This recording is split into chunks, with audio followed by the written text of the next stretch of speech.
की अस्थियों को हाथ में उठा करके मैंने ये कमिटमेंट किया है कि साहब मैं आपकी इस विरासत के लिए काम करूँगा और ना कभी शादी करूँगा, ना घर वापस जाऊँगा, ना धन संचय करूँगा। आपने सीएम दिया तो आपकी असली सपूत औलाद उस दिन कहलाएंगे हम लोग जब इस देश का पीएम बना के देंगे। तो बहन जी पार्टी में लें चाहे ना लें, हमें इस बात से कोई दिक्कत नहीं है। हमें तो साहब कांसीराम की विरासत बहुत बड़ा घर है, हम उसके लिए काम करते रहेंगे। सब जब हम जाते हैं, चाहे उत्तर प्रदेश हो, राजस्थान हो, दिल्ली हो, मध्य प्रदेश हो, आम लोग ये भी कहते हैं कि जयप्रकाश जी एक लालच भरे व्यक्ति हैं। वो चाहते हैं कि पार्टी के राष्ट्रीय अध्यक्ष मैं बनूं। देखिए, मेरा काम जिस प्रकार से चल रहा है, जो मैं करता हूँ, मैं फुल टाइमर वर्कर हूँ, उस हिसाब से लोग गैस कर सकते हैं मेरी टाइमिंग के हिसाब से। लेकिन मेरी ऐसी मंशा नहीं है। लेकिन मेरी एक मंशा ज़रूर है, ये काम आगे बढ़े। मैंने कितनी बार कहा कि ऊपर आकाश नीचे प्रकाश, कहीं भी मुझे आप लगा लो।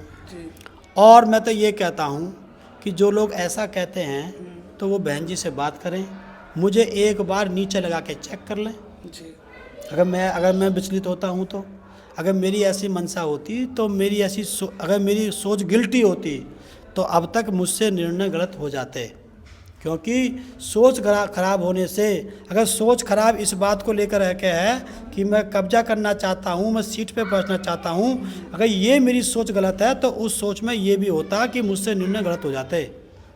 तो क्योंकि दिमाग तो एक ही है, तो मेरे गलत निर्णय ना होना ये बात का प्रूफ करता है कि मेरी सोच गलत नहीं है। इस समाज के लिए पहला विकल्प राजनीतिक तौर से बीएसपी रहा, लेकिन अब एक विकल्प सांसद चंद्रशेखर आजाद ने एएसपी के रूप में दे दिया है। उनके साथ युवाओं की बड़ी भीड़ नजर आती है और खुद सांसद भी बन गए। ना इंडिया गठबंधन ने साथ दिया, ना बीएसपी ने, ना बीजेपी ने, अकेले दम पे सांसद भी बन गए। देखिए, सांसद तो बहुत बने। जिस समय बीपी मौर्य, संगप्रिय गौतम, ऐसे तमाम उदित राज, पासवान, अठावले जैसे लोग जब सांसद बना करते थे, उस समय साहब कांसीराम गलियों में घूमा करते थे। अगर सांसद बन जाने से ये समाज अपनी बागडोर, मात्र सांसद बन जाने से समाज अपनी बागडोर अगर देने वाला होता तो फिर साहब कांसीराम को ये बागडोर नहीं मिलती। मूवमेंट अलग चीज़ है, सांसद बनना अलग चीज़ है। और रही बात 80% युवा की जो आप बात कर रहे हैं, वो युवा साथ पर घूम रहे हैं लेकिन वोट नहीं दे रहे हैं। वोट देते तो राजस्थान में, दिल्ली में देते और मिल्कीपुर में देते, तो वो सांसद तो बन गए। लेकिन समाज क्यों, मूवमेंट की दिशा यूथ तय नहीं करता, युवा तय नहीं करता, समाज का बुद्धिजीवी वर्ग तय करता है। बुद्धिजीवी कहता है कि ये काम करना है, युवा तो फॉलो करता है। वो देख न जाएगा हाँ हुआ लड़के मामले को, लेकिन वोट नहीं दे रहा ना। भाई तथ्य पे बात कीजिए, वोट तो नहीं मिल रही। वोट उस भाई को मिल जाएगी और समाज उनके साथ चल देगा, बुद्धिजीवी वर्ग उनके साथ चल देगा, हम तो उसका हिस्सा बन जाएंगे। क्यों? क्योंकि किसी भी कीमत पे इस मूवमेंट में फूट नहीं पड़नी चाहिए। ये मेरी ज़िंदगी का उद्देश्य है। लगातार जो सांसद चंद्रशेखर आजाद हैं, दलितों पिछड़ों पर जब भी कोई घटना होती है लगातार वो पहुंच रहे हैं। देखिए, ये पहुंचना का मतलब ये नहीं है कि आप कैडराइज हो गए या आप कैडर के लिए कॉम्पिटेंट हो गए। दुख सुख में खड़े होने का मतलब ये नहीं हो जाएगा कि आप इस मूवमेंट के लिए आप सबसे सूटेबल व्यक्ति हो गए। मूवमेंट अलग चीज़ है और दुख सुख में खड़ा होना अलग चीज़ है। तो वो दुख सुख में खड़े तो हो रहे हैं, लेकिन मूवमेंट के लिए बुद्धिजीवी वर्ग की सहमति अर्जित नहीं कर पा रहे हैं।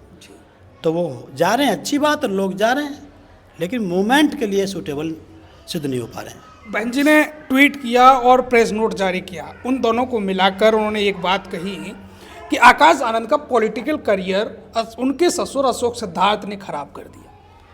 हाँ, उनका ये कहना है कि भाई वो जिस प्रकार की एक्टिविटी, देखो परिवार के अंदर की चीज़ है, एक्टिविटी बहन जी को ज़्यादा पता होगी, उनके शब्द कैसे आ रहे होंगे बहन जी के पास में। अशोक, मान लीजिए अगर वो शब्द मैच कर रहे हैं अशोक सिद्धार्थ जी के शब्दों से आकाश आनंद जी के शब्द, तो बहन जी समझ जाएंगे शब्द कहाँ से आ रहे हैं।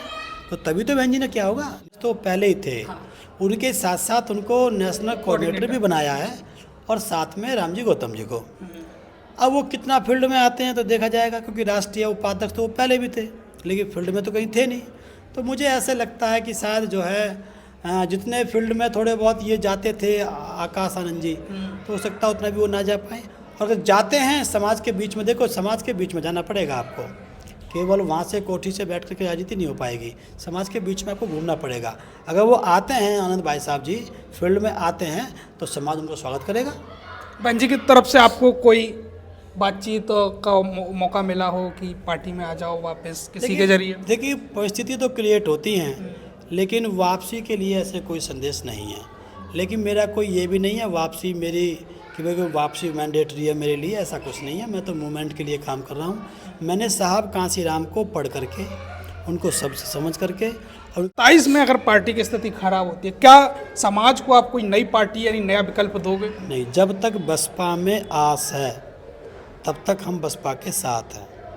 और अगर बसपा से आस खत्म हो गई, बहुत नीचे चली गई, तो फिर हम समाज के सामने बैठ करके बात करेंगे।